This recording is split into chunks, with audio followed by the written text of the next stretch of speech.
I thought the thump on the roof of my Jeep was just a falling branch, until a pair of muddy bare feet swung down and started kicking at my windshield. I was scouting a remote camping spot in the deep woods of northern Georgia, miles away from cell service or paved roads. The trail was narrow, overgrown, and required my full concentration to keep the Jeep from sliding into the ravine. That's when I heard it. A heavy, metallic thud directly over my head, followed by the sound of something dragging across my roof rack. I slammed on the brakes, expecting to see a downed limb. Instead, those bare, filth-covered feet appeared, dangling right in front of my eyes. Whoever was up there wasn't falling. They were holding on. They started tapping on my sunroof, not a frantic tap for help, but a slow, rhythmic thump, thump, thump that matched the beat of my own racing heart. I tried to floor it, hoping the momentum would throw them off, but the trail was too rough to get any real speed.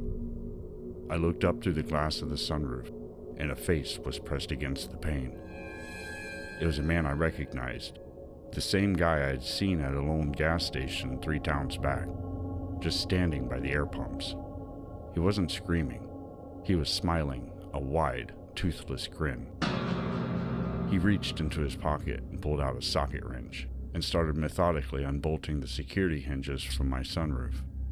He knew exactly what size socket to use. He'd been preparing for this. I didn't wait for the glass to pop. I grabbed my bear spray, cracked the side window, and emptied the entire can upward. I heard a chokeout cough and a heavy clatter as he rolled off the back of the Jeep. I didn't look back until I reached the highway. When I finally got to a lit area and inspected the car, I realized the most terrifying part. He hadn't jumped onto the car while I was driving. I have a hard-shell rooftop tent that I hadn't opened in months. He had kept the lock, climbed inside, and had been living in that tent on top of my car for at least 3 days, just waiting for me to drive deep enough into the woods where no one would hear me scream.